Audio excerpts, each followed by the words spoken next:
Primeiro, quero cumprimentar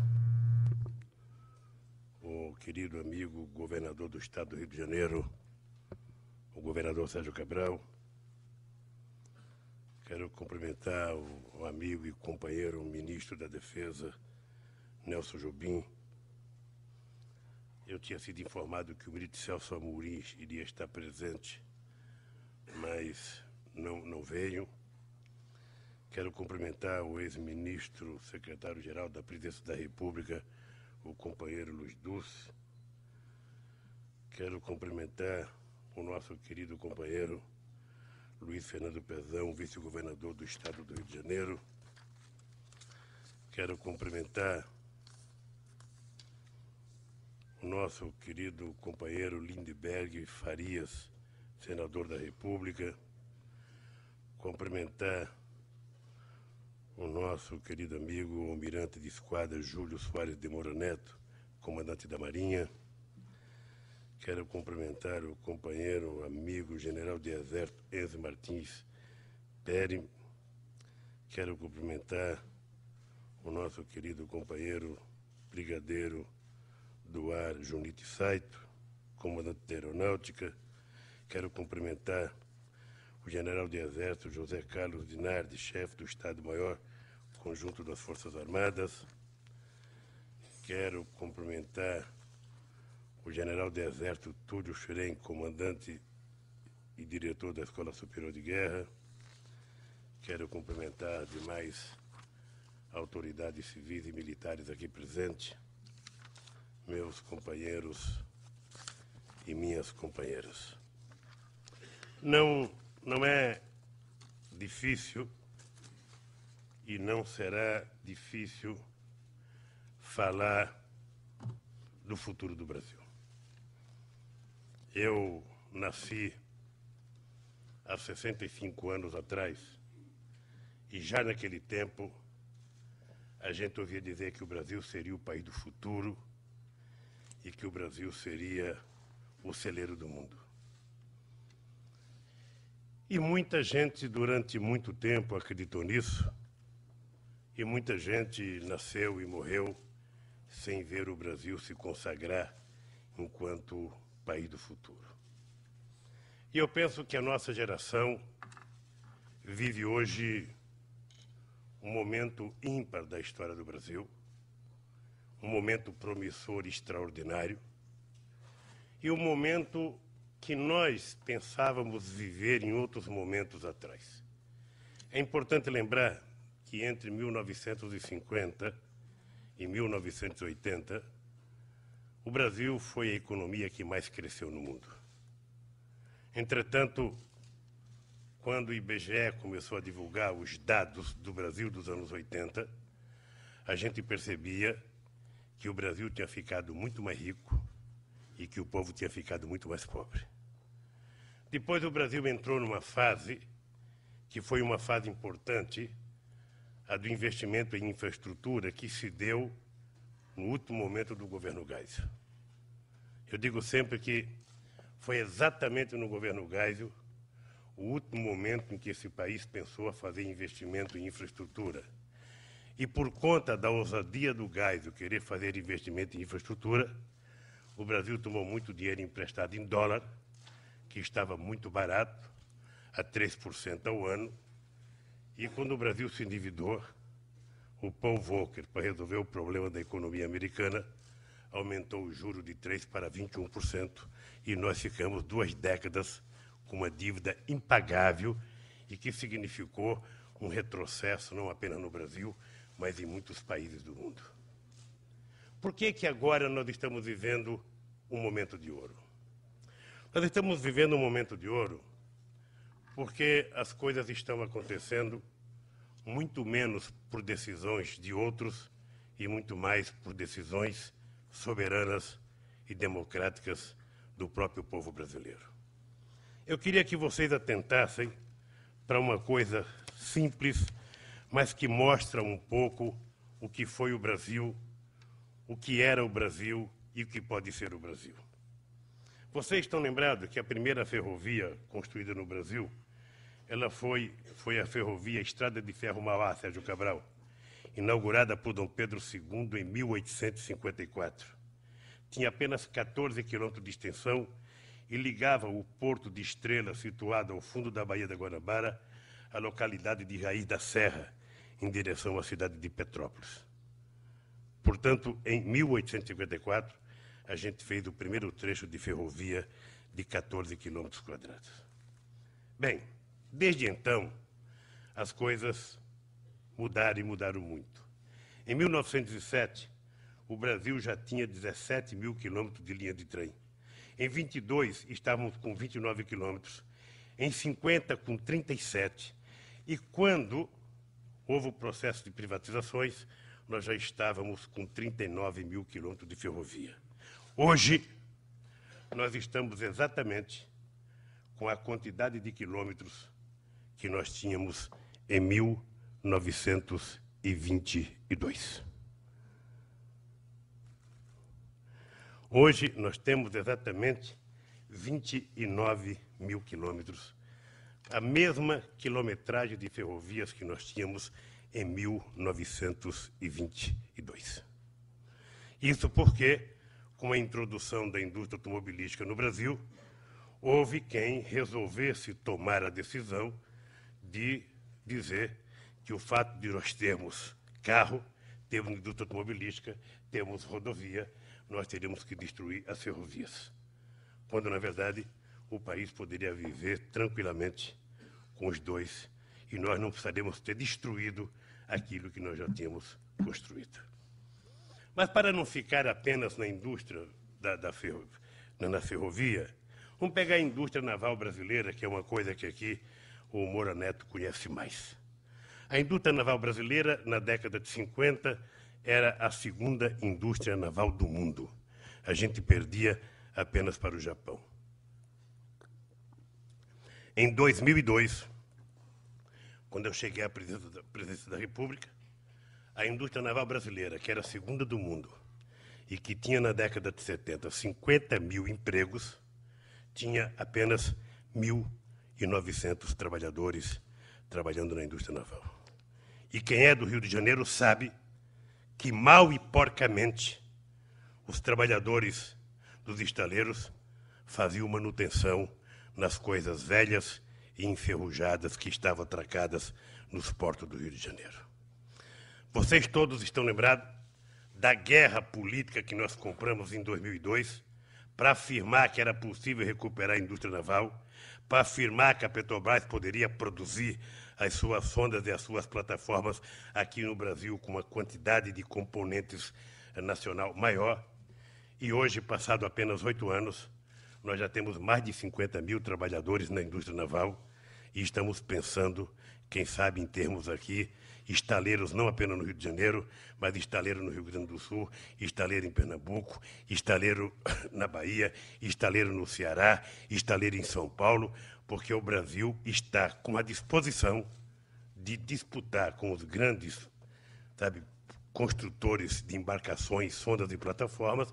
O Brasil está disposto a disputar esse mercado e não ficar importando mais navio da China, ou plataforma de Singapura, ou da Coreia, ou da Noruega. Eu citei esses dois exemplos de indústrias que o Brasil já teve um papel extraordinário para mostrar que destruir um país é mais fácil do que construir. Muito mais fácil. Destruir um país é apenas dizer que não quer fazer as coisas, dizer que não temos tecnologia e dizer que é mais barato importar. Eu lembro de uma briga que eu tive com a Petrobras no começo do governo. Se a Petrobras tivesse que tomar decisão apenas enquanto empresa, pensando apenas na contabilidade dela, era correto a Petrobras importar sonda, era correto a Petrobras importar plataforma, se ela estivesse pensando só nos interesses econômicos e financeiros da empresa.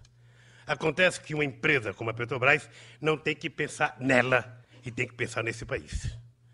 Então, a discussão que nós fazemos é o seguinte: quanto ganha o Brasil se a gente construir aqui, a nível de pagamento de salário, de imposto, de consumo e de ganhos tecnológicos? Quanto ganha o Brasil?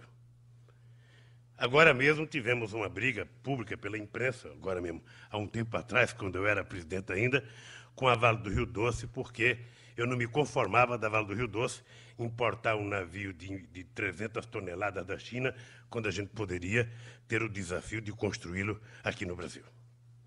Ou seja, não tinha mais explicação a gente continuar exportando minério de ferro bruto e comprar aço, sabe, feito na China. Não tinha mais sentido. Esse país, só para vocês terem ideia, faz 19 anos, Jobim, que não produz um metro de trilho. E esse país produzia aqui na CSN, todos os trilhos que o Brasil precisava. E hoje nós importamos trilho da Polônia, importamos trilho da Itália, importamos trilho da China e não produzimos trilho aqui no Brasil. Não tem sentido, até porque nós agora retomamos não só a construção de metrôs em várias cidades brasileiras, mas também nós estamos construindo algumas das maiores ferrovias, ou seja, que está sendo construída no mundo nesse instante. Nós temos 1.720 quilômetros de ferrovia entre Pernambuco, entre Suape, Pecém e Eliseu Martins do Piauí. Nós temos quase 1.800 quilômetros de ferrovia de Ilhéus a Tocantins, ligando uma ferrovia, a Ferrovia Norte-Sul. Nós decidimos ampliar a Ferrovia Norte-Sul de Anápolis até Estrela do Oeste, São Paulo, e de Estrela do Oeste até Pindorama, para que a gente possa ligar o Porto de Itaqui ao Porto de Santos e para que a gente possa fazer um sistema intermodal de transporte nesse país que permita que o custo Brasil nunca mais seja citado como desvantagem comparativa na relação comercial com o Brasil. Bem, esse país, que na década de 90 foi tido como um país inviável, este país que teve um presidente francês que, ao chegar aqui, perguntou que país é esse, e as pessoas acharam graça, esse país conquistou uma coisa importante. Esse país conquistou autoestima. Esse país conquistou respeitabilidade. E esse país não quer mais ser inferior a ninguém. Também não queremos ser superior. Queremos apenas sermos iguais. E era para isso que eu tinha vontade de disputar eleições. Foi por isso, Lindenberg, que eu perdi 3 eleições. E cada vez que eu perdia, eu me sentia mais motivado a disputar a eleição. E eu descobri, na primeira derrota que eu tive em 1989, que todos os candidatos a presidente da República mentem nas campanhas. Porque fazem campanha sem conhecer o Brasil. Quem sai de São Paulo, pega um voo em Congonhas, desce no Rio de Janeiro e vai na Candelária fazer um comício, não conhece o Rio de Janeiro. Quem sai do Rio de Janeiro, pega um avião, desce em Recife e vai fazer um comício em Boa Viagem, não conhece o Brasil. Quem sai do Rio de Janeiro e vai para Belém fazer um comício, não conhece o Brasil. Então, como é que um candidato disputa eleições? Contrata uma boa produtora, uma boa empresa de pesquisa, faz pesquisa, sabe o que o povo deseja, e aí começa a fazer o seu programa de governo. E quando tem um debate na televisão, sabe, cada um decora as coisas que são principais e vão para o debate. E eu descobri que era importante, se eu quisesse governar esse país diferentemente do que os outros governavam, era preciso conhecer o Brasil. Foi por isso que, depois da derrota de 1989, eu resolvi fazer as caravanas da cidadania. Percorri 91 mil quilômetros de barco, de trem, de ônibus e de carro. E foi exatamente visitando mais de 600 cidades brasileiras, parando, almoçando, jantando, dormindo, que eu pude ter dimensão de como o Brasil, embora seja um país de unidade como nenhum outro do mundo, é um país que tem diferenças culturais extraordinárias. É um país que tem costumes excepcionalmente diferentes e que era preciso aprender para que a gente pudesse governar esse país bem. Porque também este país estava habituado a ser governado para apenas 30% da população. esse país era dado de barato, que 70% da população não tinha como participar do processo. E nós queríamos provar que era possível governar o país para todos. E que era possível incluir todos no processo de desenvolvimento desse país, sem afrontar ninguém, sem tirar nada de ninguém, mas provando que era possível fazer os outros terem uma participação efetiva. Vocês todos estão lembrados que na década de 70, esse país chegou a crescer a 14,5% ao ano. E foi naquela época que se cunhou uma frase extraordinária de que o Brasil primeiro precisava crescer, o bolo tinha que crescer, quando o bolo crescesse, ia distribuir. Esse bolo cresceu muito, nós chegamos a crescer 14,3% em 1973, Saito. A China não chegava nem perto de nós. Quando chega em 1980, os indicadores sociais diziam que o povo brasileiro estava mais pobre. Quando eu tomei posse, em janeiro de 2003, a primeira coisa que eu fiz foi colocar todos os ministros no avião e visitar parte dos lugares mais pobres desse país, que era para os ministros perceberem que o Brasil não era Brasília, das passeatas dos setores públicos, de que o Brasil não era o Brasil apenas da classe média, ou daqueles trabalhadores organizados e sindicatos que faziam greve todo dia e toda hora. O Brasil tinha outro tipo de gente, que não era organizado em sindicato, que não fazia passeata, que não tinha como ir a Brasília porque nunca tivesse dinheiro nem para comer, e que era preciso que as pessoas conhecessem. E eu brincava muito com o Meirelles foi presidente do Banco de Boston, fazia tempo que ele não passava pelo Brasil, falando, você vai ter que conhecer, porque é para aquele povo que nós temos que governar. Não é para quem não precisa do governo, é para aqueles que precisam do governo. Bem, e eu penso que nós provamos algumas coisas que eu vou começar a relatar para vocês. Dia 25 de janeiro, eu participei do Fórum Social Mundial em Porto Alegre e saí do Fórum Social Mundial direto para o Fórum de Davos. Já naquela época, eu era o único presidente que podia ter o privilégio de participar dos dois fóruns. Um fórum da parte da sociedade, sabe, que reclamava da elite mundial, e do outro, participar do fórum da elite mundial, que reclamava da parte social. E pude fazer o mesmo discurso nos dois lugares. Pude falar da fome com a mesma clareza que eu falei em Porto Alegre, eu falei em Davos. E quem vai a Davos sabe que ali não é lugar para falar de fome. Ali está todo mundo de barriga cheia. Sabe? E eu fui mostrar que era possível. E, ao mesmo tempo, eu lembro como se fosse hoje, na volta, eu vinha dizendo ao ministro Celso Amorim, Celso, nós temos que mudar a geografia política e a geografia econômica e comercial do mundo. Não é possível. Não é possível que os mesmos países que detêm o poder, a hegemonia das decisões do pós-guerra, continuem tomando as mesmas atitudes sem levar em conta que o mundo mudou. Sem levar em conta que, do ponto de vista econômico, do ponto de vista político, o mundo mudou. É só olhar o mapa do mundo que a gente percebe que as forças de 45 não existem mais como eram. Tem outros atores que querem jogar, que querem participar e que não estão mais dispostos a ser apenas telespectadores, que querem participar do centro de decisões do mundo. É por isso que faz 15 anos que o Brasil pleiteia uma reforma do Conselho de Segurança da ONU, porque nós entendemos que é necessário distribuir geograficamente mais corretamente a participação. Não tem explicação um país como o Brasil não está. Não tem explicação a África não está. Não tem explicação a Índia não está. Não tem explicação o Japão não está, só porque a China não quer.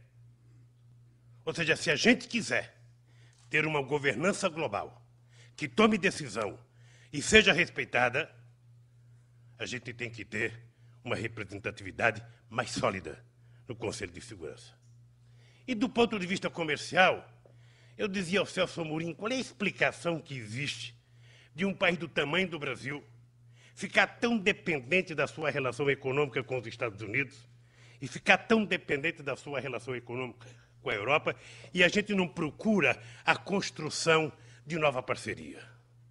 Porque quanto mais parceiro você tiver, mais autônomo você é, mais independente você é. E eu lembro, e vocês devem ter acompanhado aqui, na Escola Superior de Guerra, vocês devem ter acompanhado quantas vezes eu fui criticado, primeiro quando nós compramos uma guerra para acabar com a ALCA. Nós não queríamos a ALCA, porque a ALCA não era um modelo de integração latino-americana ou da América, não era. A ALCA, na verdade, era a tentativa de fazer um grande acordo entre Estados Unidos e Brasil, que eram as duas grandes economias, sabe, do continente americano. E não estava previsto na proposta da ALCA nenhuma atitude de benevolência, como teve na Europa, para ajudar os países mais pobres. Como é que a Bolívia, como é que o Equador, o Uruguai ou o Paraguai iriam disputar no mercado livre com o Brasil ou com os Estados Unidos? Qual era a garantia de investimento científico e tecnológico naqueles países? Então nós resolvemos comprar uma briga, apanhamos muito, mas vencemos e fortalecemos o Mercosul. Eu lembro quantas vezes eu li, eu não vou falar nada da imprensa, porque quando eu falo mal da imprensa, eles falam que eu ataco eles. Quando eles me atacam, eles falam que fazem crítica. Então, eu não vou falar. Os leitores é que interpretem as coisas aqui. Mas eu lembro perfeitamente bem a quantidade de crítica que nós recebemos. Esse Lula é louco. Esse Lula está pensando, sabe, que vai fazer comércio com a América do Sul. O que ele tem a ganhar com a Bolívia, com o Uruguai, com o Paraguai? É só ver quanto custou a guerra do Paraguai para o Brasil, para a gente saber que vale qualquer sacrifício para construir a paz. É só ver quantos milhões ou bilhões nós gastamos naquela guerra. E eu não sei se já devolveu o canhão, porque estão querendo o canhão de volta, sabe? E prometeram que tem um navio lá que a gente pode procurar, que é nosso navio, que eles sabem onde está. Pois bem, então é importante que a gente tenha clareza, sabe, do que nós fizemos nesse país.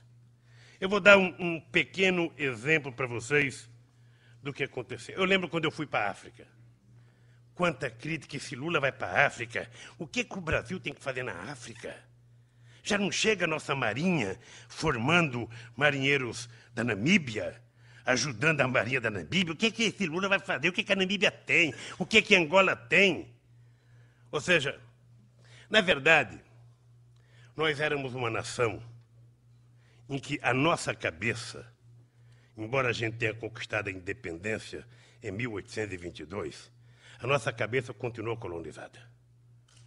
Ora, subordinado a uma orientação portuguesa, depois uma orientação inglesa, depois uma orientação americana, e depois é o seguinte, nós ficamos com um complexo de vira-lata. Nós ficamos com um complexo de inferioridade. Tudo que era meio de outro país tem mais importância do que nós. Ou seja, a gente aceitava ser tratado como um ser inferior. É só lerem o que aconteceu nas negociações da dívida externa, para vocês saberem como é que os embaixadores brasileiros e o ministro eram tratados quando chegavam no FMI. Para a gente perceber quanto tempo nós perdemos. Todos vocês sabem quanta doutrina foi formada nesse continente contra o Brasil. O presidente Chaves era da Academia Militar da Venezuela e dava aula, Jobim. E o Chaves fala de público, que quando ele era da Academia Militar, quando ia fazer um curso lá, o militar americano, dizia que o Brasil era império, que tinha que ter medo do Brasil. O que é que explica o empresário mexicano ter medo do Brasil e não ter medo do empresário americano? O que é que explica o empresário colombiano ter medo do empresário brasileiro e não ter medo do empresário americano? O que explica o Chile achar que o comércio dele com os Estados Unidos é melhor do que o comércio com o Brasil? Se não for pura doutrina, ou na linguagem que todos nós conhecemos, lavagem cerebral. E todo mundo sabe que Maquiavel nos ensinou, sabe, dividir para reinar é sempre muito bom. Então o Brasil foi visto durante muito tempo como se o Brasil fosse uma coisa ruim para a América do Sul. Muito. Como se o Brasil não tivesse interesse pela África. O Brasil tinha que importar, sabe, tinha que lidar com os países ricos. É só vocês pegarem a balança comercial que vocês vão perceber que nós temos limite com os países ricos e não temos limite com os países pobres. Eu vou dar 2 exemplos para vocês.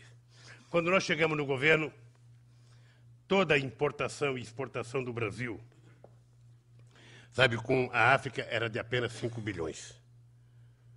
Este ano de 2011 chegaremos a 20 bilhões de comércio com a África. Com a América do Sul, nós tínhamos um comércio de apenas 15 bilhões de dólares. Hoje nós temos um comércio de 83 bilhões de dólares. Com a Ásia, nós tínhamos um comércio de 16 bilhões de dólares. Hoje nós temos um comércio de 112 bilhões de dólares. Com o Oriente Médio, veja, tem vários países do Oriente Médio que a última autoridade brasileira que tinha ido lá era Dom Pedro II.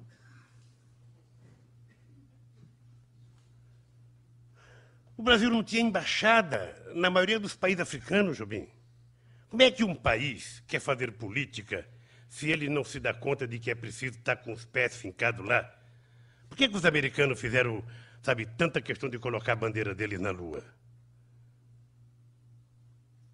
Era para mostrar, sabe, a presença deles lá, quem tinha chegado lá. E o Brasil não pensava assim. Ou seja, com o Oriente Médio a gente saiu de 3 bilhões para 15 bilhões de comércio. Com a Europa nós tínhamos 29, fomos para 82, menos do que com a América do Sul. E os Estados Unidos, nós tínhamos 25, fomos para 46 bilhões. Pasmem, é o maior déficit comercial do Brasil é com os Estados Unidos, quase 8 bilhões de dólares de déficit. E o nosso maior superávit é com a América do Sul, que são quase 12 bilhões de dólares de superávit comercial. Bem, então essas decisões foram decisões que foram permeando o Brasil do futuro que nós estamos construindo. Um Brasil que quer construir a paz na América do Sul, onde temos fronteiras com todos os países, menos com o Chile e o Equador, mas são quase 16 mil quilômetros de fronteira. Um país que tem preocupação com a Amazônia, um país que tem preocupação com 8 mil quilômetros de costa marítima, um país que acaba de descobrir o pré-sal, um país que agora começa a se mostrar interessado na biodiversidade existente no nosso território, um país que começou há pouco tempo a estudar toda a riqueza do solo e do subsolo, e um país que sabe, e por isso a estratégia de defesa nacional, pensada pelo companheiro Jobim, é extremamente importante para o Brasil que nós queremos criar para amanhã e para depois da manhã. É o modelo que nós queremos deixar para os nossos filhos. Bem, além dessas coisas do comércio exterior, tinha uma outra coisa importante, que era o Brasil se fazer ouvir no cenário internacional. Eu tenho certeza que os nossos militares que viajam, que os nossos ministros sabem a diferença do Brasil de 10 anos atrás e do Brasil de hoje. Muita gente sabe como era difícil chegar no aeroporto em Estocolmo, em Paris, que só pelo fato de ser latino-americano já pensavam que a gente era traficante de cocaína. E hoje, com muito orgulho, as pessoas não falam bem do Brasil por causa do Pelé, por causa do Carnaval ou por causa das crianças de rua. As pessoas falam bem do Brasil porque na hora que precisou mostrar como faz, o Brasil mostrou mais do que eles. Este país, que há 8 anos atrás era humilhado pelo Fundo Monetário Internacional, Esse país não só não deve nada ao fundo hoje, como esse país emprestou 14 bilhões de dólares ao fundo.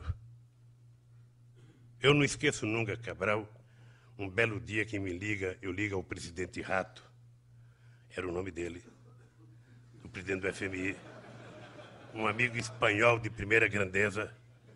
Eu falo, caro amigo Rato, eu estou te chamando para dizer que eu preciso devolver dinheiro do FMI. Não, Lula, presidente Lula, nós outros não precisamos de plata. Nós outros queremos ser sócios do Brasil, Lula. Eu falei, não, eu não quero. Eu não quero. Tá? Bem, foi um dos dias de mais orgulho da minha vida, o dia que eu pude devolver ao presidente Rato 16 bilhões de dólares que o FMI tinha aqui dentro e me ver livre e independente. E depois, mais orgulho ainda, o Brasil foi o primeiro país a decidir, e acho que o único que emprestou até agora. Porque os países ricos prometem muito. Se a África recebesse todo o dinheiro que eles decidem no G8, a África estava emprestando dinheiro para nós. É que nem sempre as decisões são colocadas em práticas. Pois bem, uma coisa extremamente importante, companheiros, é que esse país do futuro que nós estamos construindo, ele teve como base central essa característica, primeiro, da independência do Brasil, da diversificação das relações do Brasil. Eu lembro como se fosse hoje, isso eu conto em todo lugar, porque eu acho hilariante. Aqui deve ter gente de outros países do mundo, que deve ter gente dos Estados Unidos, deve ter gente da Argentina, do Canadá. Não sei se vocês já falaram para os argentinos que quando a gente começou a construir Itaipu em 74, eles pensavam que era para inundar Buenos Aires e ameaçar a gente com a bomba atômica. Né? Mas eu lembro perfeitamente bem, ô Moro, o que é independência. Eu fui convidado para Evian. O primeiro presidente do Brasil a ser convidado para ir para o G8. Eu cheguei em Evian, a primeira coisa que eu entendi, que eu não compreendo, é o seguinte: eram as 8 maiores economias do mundo. Teoricamente, todos democráticos. Todos eleitos pelo povo. Agora, gente, a quantidade de arame farpado que eu tive que atravessar para chegar lá, mas nem se pegar toda a cerca do Mato Grosso do Sul, Jobim, daria para compensar a quantidade de arame e de policiais e de militares. Não é possível que você reúna tanta gente de bem e tenha tanto medo. Alguma coisa está errada. Tem algo errado. Bem, mas eu fui lá. Cheguei lá, um pátio bonito, fui na mesa, eu cumprimentei o rei da Arábia Saudita, cumprimentei o Kofi Annan, cumprimentei o Tony Blair, cumprimentei o Koizumi do Japão, o Prodi da Itália, e fui cumprimentando Angela Merkel, e sentei numa mesa, eu, Kofi Annan e o Nelson Jobim, e o Celso Amorim. Aí, chega o Bush. Gente do céu. Aí que eu vi o que era subserviência. Quando o Bush chega, todo mundo levanta. Mas levanta como se fosse, sabe, no meu tempo de criança, quando a professora entrava com a palmatória na mão. Todo mundo levanta e eu peguei na mão do Celso e falei, nós não vamos levantar. Ninguém levantou quando eu cheguei. Por que eu tenho que levantar? Ele é presidente dos Estados Unidos, eu sou presidente do Brasil. Ele é importante para os americanos, eu sou importante para o Brasil. Então, sabe, veja que engraçado, eu não levantei, o Bush cumprimentou todo mundo, foi na minha mesa, sentou e ficamos conversando. Porque também é uma lição de vida que eu aprendi. Nenhum interlocutor respeita o interlocutor que não se respeita. Se nós não fizermos por merecer respeito, ninguém nos respeita. Se você andar de cabeça baixa, ninguém te respeita. Se você não tiver coragem de encarar o teu interlocutor no olho, ele não te respeita. E o Brasil não tinha coragem. Essa é a verdade. A gente não tinha coragem. A gente tinha complexo de inferioridade. Bem, a partir dessa reunião, eu comecei a sentir uma coisa e eu queria que vocês atentassem, porque, quem sabe, um dia, ô Dulce, a sociologia vai ter que explicar. Eu entro numa sala, não podia ter intérprete, eu não entendia nada do que eles falavam, e o meu prazer é que ele também não entendia nada do que eu falava. Nada. Então eu falei, bom, está empatado. Aí me deram um negócio de colocar no ouvido, e aí eu aprendi a conversar com aquilo lá. E eu comecei a notar o seguinte: quem desses presidentes aí já passou fome? Qual desses presidentes aí que tomou café até os 7 anos de idade, só uma cuia de farinha com café preto? Qual desses presidentes aí já morou na Vila Carioca e acordou com 1,5 metro de água dentro de casa, disputando espaço com ratos? Você não sabe o que é uma enchente, Jobim?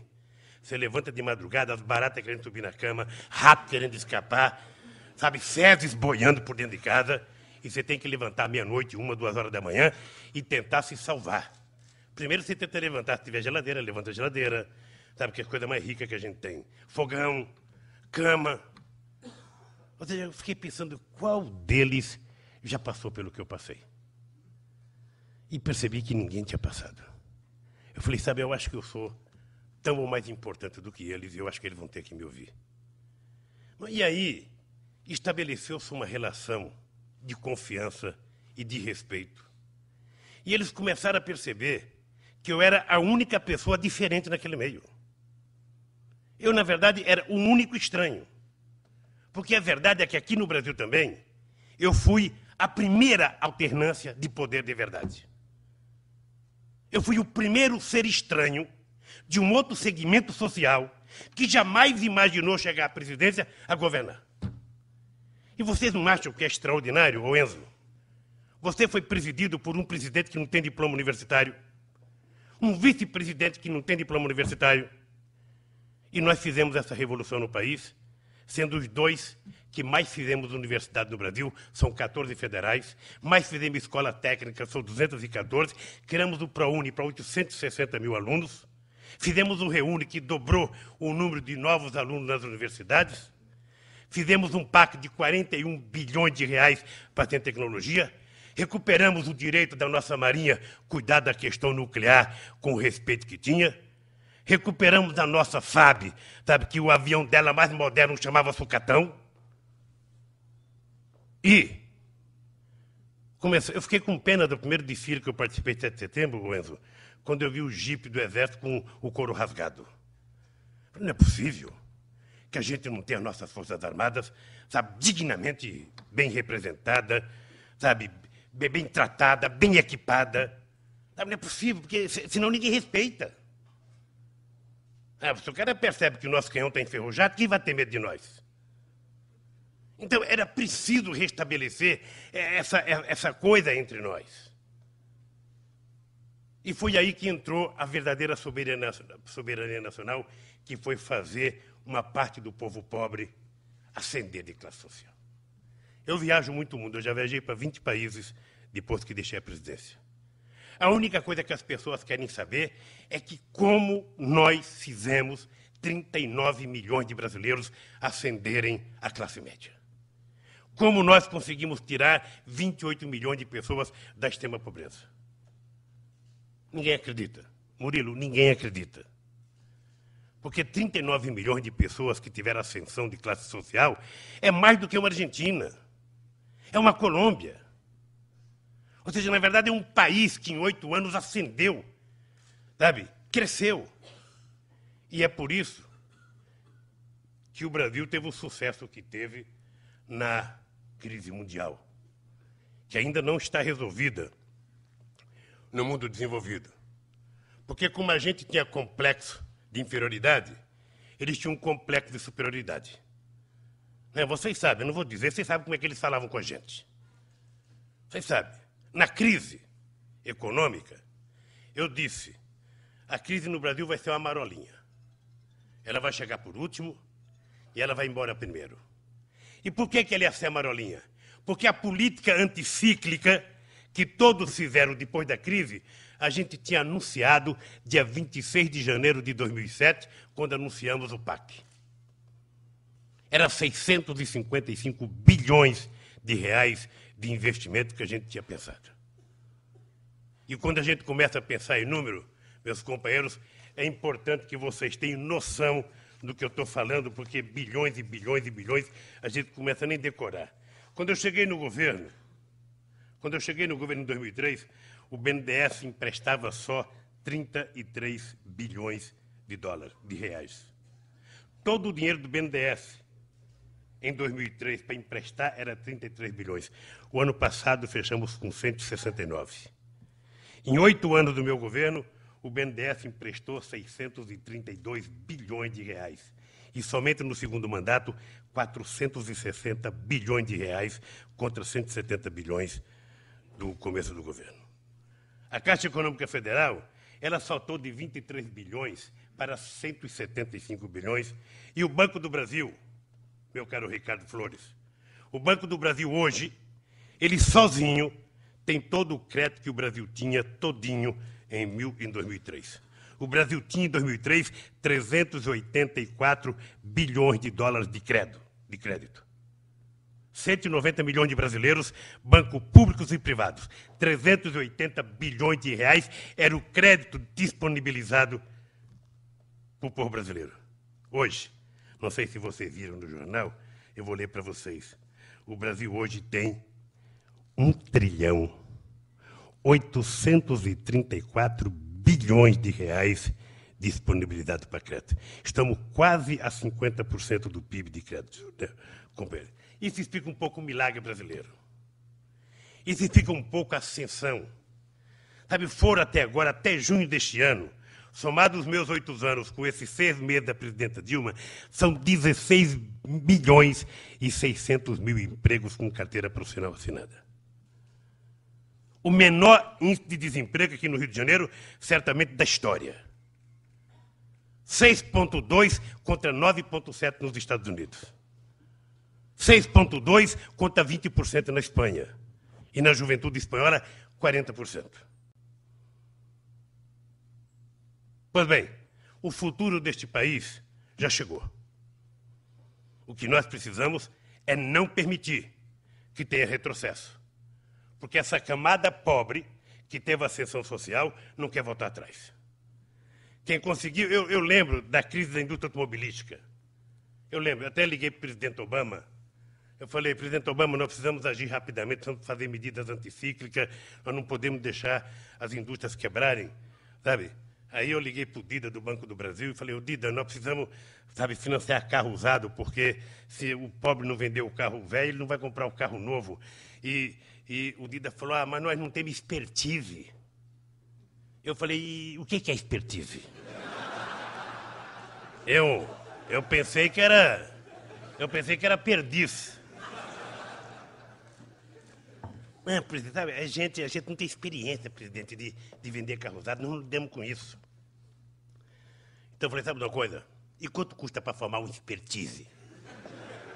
Vai aí um ano e meio, presidente, para formar um cara. Eu falei, então, vamos comprar uma expertise pronta. Então vamos na decisão de comprar 50% do Banco Votorantim, que tinha uma carteira de carro usado de 90 bilhões de reais. A indústria automobilística, ela queria vender carro, mas não queria aumentar a prestação.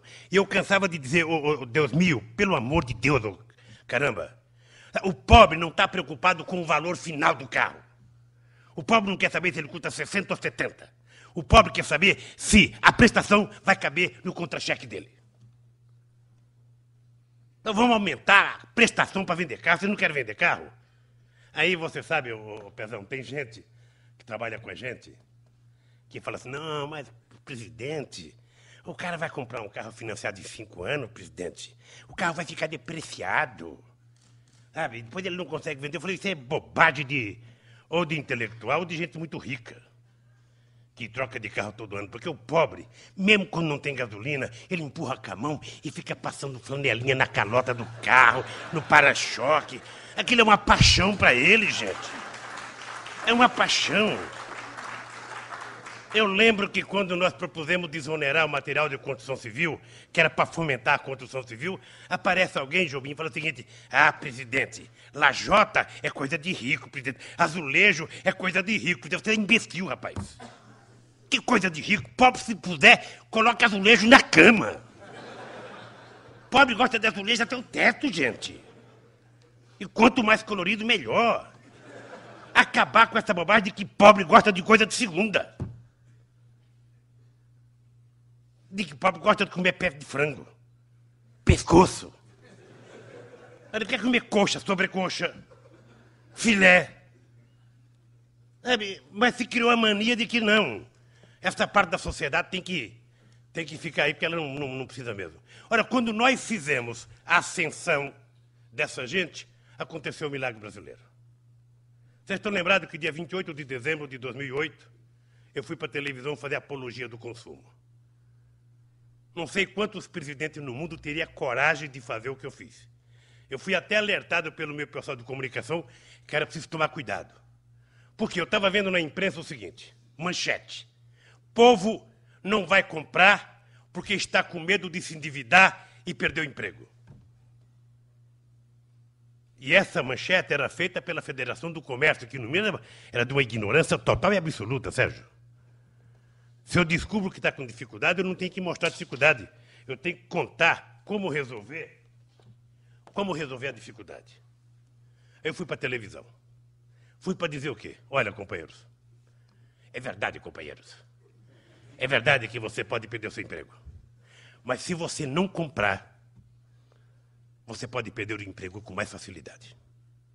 Então você tem que ir à compra, compre com responsabilidade, faça somente a dívida que você pode pagar, porque se você não comprar, a empresa não vai produzir, o comércio não vai comprar e você vai, não falei vai se ferrar, você vai perder o emprego de verdade. Então vamos às compras. Ou seja, aquilo, na verdade, fez com que esse país fosse um país tão extraordinário que a classe, presta atenção no milagre, gente, a classe C e a classe D do Norte e do Nordeste consumiram mais do que a classe A e a classe B do Sul e do Sudeste brasileiro. Ora, por quê? Porque na hora que o povo teve acesso ao mínimo necessário, o povo vai comprar o quê?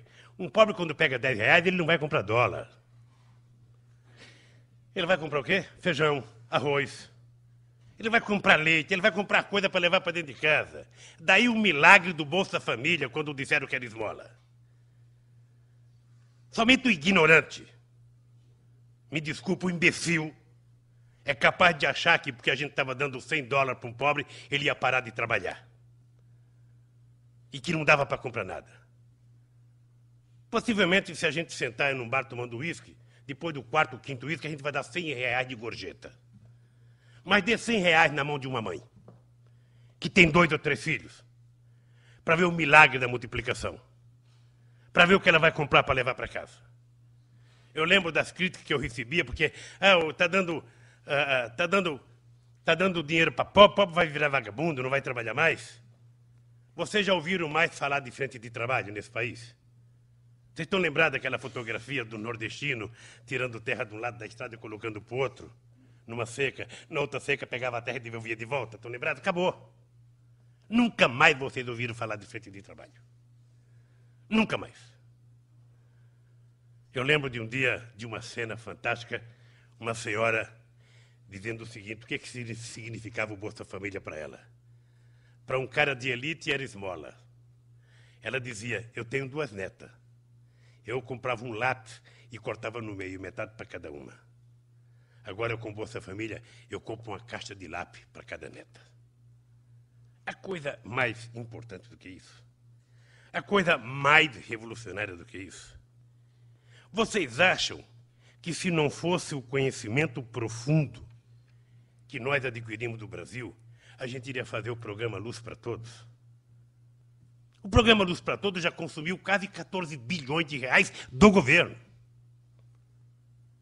Agora, somente quem viveu à luz de candeeiro sabe o significado de um programa como Luz para Todos. Certamente o pessoal da FAB, que faz o correio, sabe, e viaja, sabe. Certamente o Exército sabe, a Marinha sabe, nas suas andanças pela Amazônia e pelos grotões desse país. Quem nasce vendo novela não tem dimensão do que é uma mulher cozinhar num fogão de uma boca, à luz de um candeeiro, costurar um botão à luz de candeeiro, dar banho num neném à luz de candeeiro. Todo mundo não tem noção. E nós já investimos 14 bilhões de reais, já colocamos 1.300.000 quilômetros de cabo, dá para enrolar 33 vezes a Lua, sabe? Já colocamos 6 milhões de postes e já colocamos 1 milhão de transformador. Tudo de graça. E já geramos 461 mil empregos regionais. Eu lembro do crédito consignado.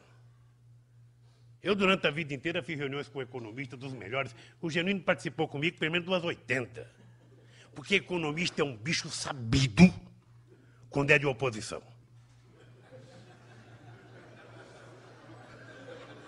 Olha, você não tem noção como a gente sabe tudo como é oposição. Porque a gente não precisa falar eu faço. Você fala eu acho, eu penso, eu acredito. Quando você está no governo, você não acha, você não pensa e você não acredita. Você faz ou não faz. E eu um dia estou debatendo com os banqueiros e eu perguntei para os banqueiros por que não empresta dinheiro para pobre. Porque pobre não dá garantia. Porque no Brasil tem uma coisa engraçada. O critério, como o Brasil passou muito apertado, de 80 até 2000, devendo para o FMI, vocês estão lembrados que a cada 3, 4 meses você via no jornal, delegação do fundo desce no aeroporto do Galeão para conversar com o ministro. E ali dizia o que a gente deveria fazer. É verdade, se metia no orçamento da República. Dizia que a gente não podia fazer estrada. Eu fui agora ao Congo, proibir o presidente do Congo a fazer uma estrada porque deve para o FMI. E aquele vinha e falava, pode isso, não pode aquilo, e descia a mulher todo dia. Uma vez no Rio, outra vez lá em Cumbica. Uma vez no Rio, outra vez em Cumbica, que era para enganar o esquema de segurança. Atentado que no Brasil nunca teve, mas o que acontecia? Esse país não conseguia dar um salto de qualidade.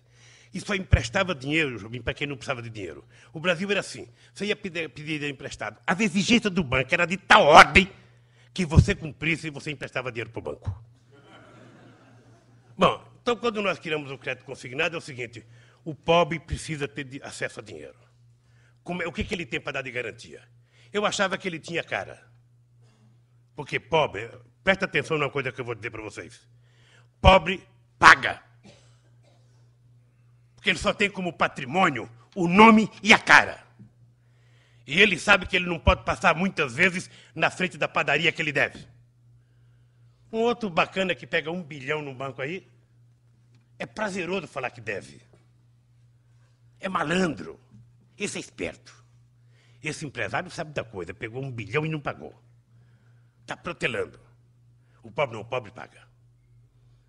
Bem, o que nós oferecemos? A folha de pagamento. Vamos emprestar dinheiro para a pessoa, a cada mês desconta na folha de pagamento um percentual, não pode ser mais que 30% do orçamento, para que ele... Porque antigamente o Banco do Brasil, meu caro Ricardo Flores, emprestava dinheiro para os funcionários, mas depois o pessoal recebia pelo banco, e o pessoal nunca mais recebia pagamento, porque o banco descontava tudo. Não é verdade? Tinha gente que recebia envelope de pagamento 0,0000 todo mês. E nós, então, resolvemos mudar. No máximo 30%. Sabe quanto nós emprestamos até agora, Jobim? 145 bilhões de reais. Isso é dinheiro que está no comércio. Dinheiro que está comprando comida, dinheiro que está comprando sapato, meia, dinheiro que está colocando... As mulheres estão indo mais em instituto de beleza. Porque quando o Bolsa Família chega na cidade, a primeira coisa que surge é o instituto de beleza. Porque se a pessoa está com fome e não se cuida, está desgraçada. Ou seja, todo mundo aprendeu com Paulo Freire que a comida deixa as pessoas bonitas. A bochecha fica cheia, rodada. É só ver o nosso diretor aqui, é de Santa Catarina, né? aqueles galeguinhos com a bochechinha vermelha, cheia, parece uma maçãzinha. Aquilo é porque comeu. Gordura de porco crua. Agora, vai na minha terra para você ver. Os coitadinhos comendo feijão com farinha como eu. Barriga desse tamanho, a perninha desse tamanho. Agora eu estou bonitão assim, mas não era assim quando eu vim. Então, o que a gente está percebendo é que as pessoas estão sentindo prazer de ser brasileiros. Sabe, os aposentados, eu lembro de uma coisa, aqui deve ter aposentado. Eu lembro de uma coisa quando nós decidimos emprestar dinheiro do crédito consignado para os aposentados. Aparece um sábio e fala assim para mim: presidente, aposentado morre. Eu falo, mas nós também morremos. Só que o aposentado morre, mas tem a velhinha que recebe a pensão. E quem paga é o governo. Não tem como o governo perder, gente. Ou seja, emprestamos dinheiro, Sérgio, para 10 milhões de aposentados, 27 bilhões de reais. Aí falaram assim para mim: presidente, o senhor está emprestando dinheiro para aposentado, ele vai gastar com o neto. Gente, mas eu vou gastar com quem quiser. Mas ele está comprando Viagra. Olha, é problema dele. Eu vou... Não sou eu que vou dizer para ele não tomar. Sabe? Então, ou seja, no fundo, nós quebramos os tabus e os preconceitos que estavam sendo criados nesse país. Sabe? E o país voltou a ter graça. Tem algum italiano aqui? Então vou falar mal italiano, que é bom falar pelas costas. O Sérgio estava comigo lá em Copenhague para conquistar as Olimpíadas. Vamos lá, alugamos um quarto menor do que essa mesa aqui.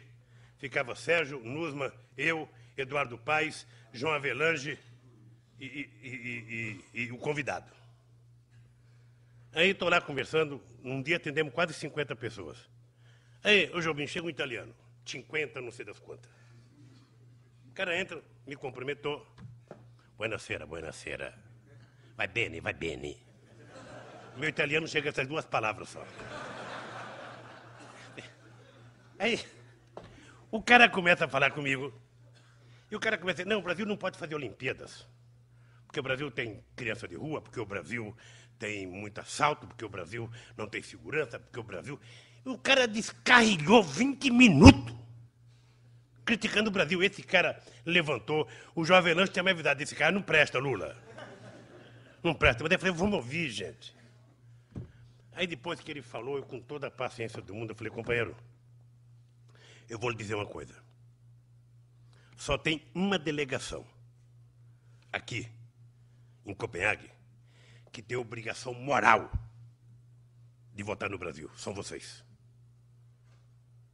Se vocês, italianos, não levarem em conta que o Brasil tem 30 milhões de italianos e descendentes de italiano, que talvez seja a maior população italiana fora da Itália, e se você, que é delegado, não proporcionar ao povo italiano do Brasil de participar das Olimpíadas, você realmente está traindo o seu povo. Então é o seguinte, eu não vou nem lhe pedir voto, você tem obrigação de votar na gente. Tchau e benção. Não sei se ele votou, mas quando nós ganhamos, foi o primeiro a correr e me abraçar. Posso... Bem, posso não ter ganho o voto. Bem, companheiro, esse país do futuro, e eu vou parar por aqui porque você veja que tem muito papel aqui. Esse país do futuro, ele está sendo consolidado. Acho que as bases fundamentais para o Brasil estão colocadas. Quando nós deixamos o governo, e a presidenta Dilma ajudou a construir isso no governo passado, nós temos um PAC para 2014 de 965 bilhões de reais. Nós temos investimento da Petrobras de 224 bilhões de reais. Ela vai inaugurar até o final do seu mandato mais 200 escolas técnicas. Certamente nós vamos inaugurar muito mais universidades. Esse país vai ser anunciado logo, logo por ela uma nova política industrial para tornar o Brasil mais competitivo na área de manufaturados. Este país, quanto mais chinês comer, quanto mais africano comer, quanto mais indiano comer, melhor para nós, porque tem país maior do que nós em extensão territorial, mas ninguém tem a quantidade de terra agricultável que nós temos, ninguém tem a quantidade de água que nós temos e ninguém tem a quantidade de fotossíntese que nós temos. É só dar aquela maçã que você me dá para eles, sabe? Que eles vão perceber do que o Brasil é capaz. Então, esse país não tem que ter nenhuma preocupação com o futuro. Precisamos ter preocupação de não permitir que haja retrocesso. Porque você sabe que tem gente que torce para as coisas não dar certo. Esse negócio de que a oposição vai contribuir, não acredite, não. Não acredito. Você não pensa, não. A oposição é que nem jogador que está no banco de reserva. Você pensa que ele é amigo do que está jogando. Mas ele está doidinho por causa de se contundir. Não é verdade? O cara está doidinho. Quando você ouviu o cara de oposição falar, não estou torcendo para dar certo, não acredito, não. É o inverso. Eles estão torcendo para a inflação voltar. Eles estão torcendo para o emprego aumentar. Cada número que dá. Outro dia fizeram uma pesquisa, porque, sabe como que é? Antes das eleições, a Dilma era um poste. Só o Lula acreditava na Dilma. Ele era um poste, nunca fez política, nunca participou de nada. Depois que ela ganhou, eles se autodeterminaram amigos dela e eu inimigo. Ah, ela é diferente dele. Ah, não precisava ser especialista para saber que ela é diferente de mim. Não precisava ser especialista. Não precisava ser especialista. Todo mundo sabe que nós somos diferentes. Onde é que nós somos iguais? Na afinidade ideológica, no compromisso com o país, no compromisso programático de desenvolvimento desse país, na relação com os nossos governadores, na relação com nossos prefeitos, no que nós queremos para o futuro. Aí sim, nós somos afinados. Aí tentaram criar uma intriga entre a Dilma e eu. Sabe? Aí eu disse para a imprensa, não vão criar intriga, Enzo. Porque o dia que tiver uma divergência entre eu e a Dilma, ela está certa. Acabou a divergência. Não tem divergência. Então, eu acho que vocês podem ter certeza de uma coisa. Eu estou com 65 anos de idade, possivelmente mais velho do que muitos de vocês que estão aqui. Eu vivi muito tempo do outro lado, dentro de fábrica. Quando houve 31 de março de 64, eu estava dentro de uma fábrica com 17 anos. Ia fazer 18 anos dentro de uma fábrica. Eu não vejo nenhum momento que o Brasil tenha igual a esse. É um momento extraordinário. Primeiro, de relação com os outros. Eu já fui a 4 países africanos depois que deixei a presidência. Se o Brasil souber trabalhar com a África, a gente não só estará ajudando o continente africano, e o Brasil precisa começar a descobrir que o Brasil é um país grande. Em 2016, nós seremos a 5ª economia mundial. Se tudo der certo, nós vamos passar a Inglaterra e passar a França. Aí eu acho que eles vão acabar o G8, para não chamar o Brasil. Sabe? Não tem problema. Nós não queremos brigar com os Estados Unidos, que é um parceiro extraordinário para nós. É uma pena que os Estados Unidos não enxergou o Brasil ainda. É uma pena que os Estados Unidos não tenham enxergado o Brasil com a sua dimensão e com a sua grandeza. E é uma pena que o Brasil não tenha enxergado a África com a grandeza que o Brasil tem que enxergar. Em 1750, ou até antes, a cidade de Lagos, na Nigéria, tinha 37 mil habitantes e 3.700 eram brasileiros. Nós fomos expulsos da África, nós não saímos da África, nós fomos expulsos a pretexto de combater a escravidão. Na verdade, combater a escravidão era a palavra mágica para tirar o Brasil da África. E eu acho que o Brasil tem que voltar para a África, porque é uma identidade cultural muito forte. Há uma vantagem comparativa, ele se sente igual a nós e nós nos sentimos iguais a ele. O nosso povo é o resultado dessa mistura extraordinária dos negros, dos brancos e dos índios. O potencial do Brasil ser exportador de serviço é extraordinário para ajudar a desenvolver a África, sobretudo na questão energética. O Brasil trabalhar a integração, pasme, Jobim, você que é ministro da Defesa, não sei se você sabe que em 500 anos de história, a primeira ponte construída entre Brasil e Bolívia foi no meu governo. Em 500 anos, Sérgio Cabral, a primeira ponte com o Peru foi no meu governo. Ou seja, na verdade, isso demonstra o quanto nós estávamos de costas para os nossos amigos e todo mundo sonhando, se admirado pelos grandes. Teve um tempo que nesse país aqui havia uma disputa quem era que ia passar uma noite em Campo David. É verdade, gente. Esse tempo passou. O Brasil quer ter relações harmônicas com todo mundo. O Brasil é um país de paz. Eu lembro quando nós construímos o Conselho de Defesa, Jobim. O primeiro presidente que eu falei que ia construir o Conselho de Defesa foi para o Bush. Ele olhou assim, meio estranho. Eu falei, nós vamos criar.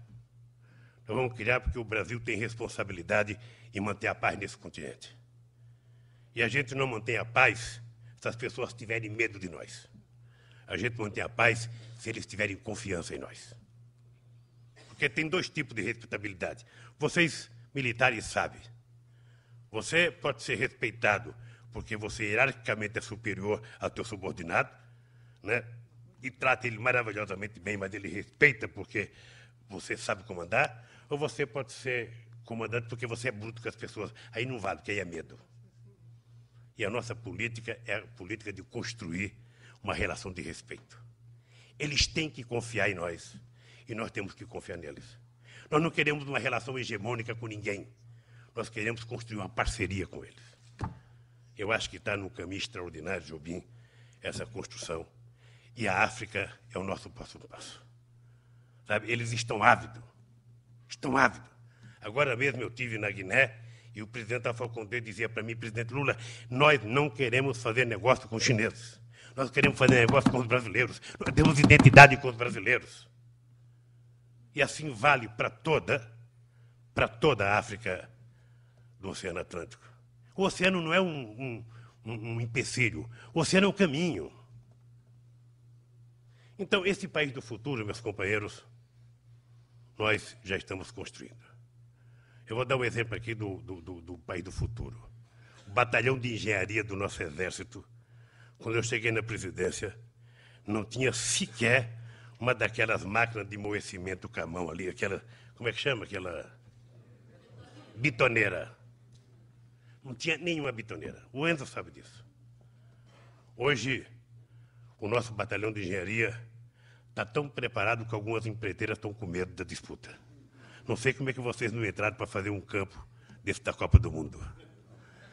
Bem, a nossa Marinha, o Moura sabe como é que estava o nosso projeto Yaramá. Ou seja, era anos que colocava R$5, tirava 20, anunciava 2, tirava 30. Ou seja, era uma coisa, graças a Deus, acho que está cumprindo, sabe? E todo ano tem um dinheirinho lá para tocar. O submarino parece que virou realidade. Os helicópteros parece que viraram realidade definitivamente, vai sair a construção aqui no Brasil. E as nossas Forças Armadas, o nosso Exército, que também o ministro Jobim está recompondo. Acho que a Estratégia Nacional de Defesa é o que a gente pode dizer, a cara do futuro que a gente quer. A gente não quer umas Forças Armadas, sabe, fazendo política. Mas a gente não quer umas Forças Armadas subalternas, sem força, desacreditada, diante do seu povo e diante dos vizinhos. Nós queremos as Forças Armadas bem preparadas, bem treinadas, bem equipadas e bem respeitadas. É esse o futuro do país, com a sociedade civil em evolução. E este país nós já construímos. Sabe? Ele não pode parar. E eu tenho a convicção, por tudo que eu conheço da presidenta Dilma, por tudo que eu conheço do ministro Guido Mantega e por tudo que eu conheço do governo, o Brasil não tem retorno. Quem não gosta do Brasil vai ter que ver o Brasil virando a 5ª economia mundial, vai ter que ver o Brasil, sabe, exportando cada vez mais, vai ter que ver o Brasil exportando manufaturado e vai ter que ver o Brasil ocupando mais espaço. Eu, por exemplo, não aceito a ideia de que a gente não tenha que melhorar a governança mundial. Nós não temos e não podemos concordar com o que foi feito agora na Líbia. Porque hoje foi lá, amanhã pode ser em outro lugar. Ou seja, se a gente tivesse uma instituição multilateral forte, um Conselho de Segurança forte, aquilo não iria. Seria uma mesa de negociação. Esse negócio de alguns ter direito de veto, a mim não me agrada. Ou somos todos iguais, ou a governança mundial corre sério risco. Portanto, meus queridos companheiros e companheiras, eu quero agradecer a dona Rosângela, que propôs o meu nome aqui para ser convidado.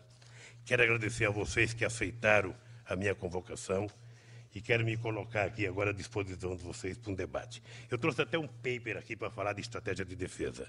Mas quando eu cheguei aqui, que eu vi o Jobim e vi os 3 comandantes, eu falei, quem sou eu para falar de estratégia de defesa na frente deles? Então, eu recolhi meu papelzinho aqui, na minha humildade, e vocês falarão de estratégia de defesa. Muito obrigado, gente.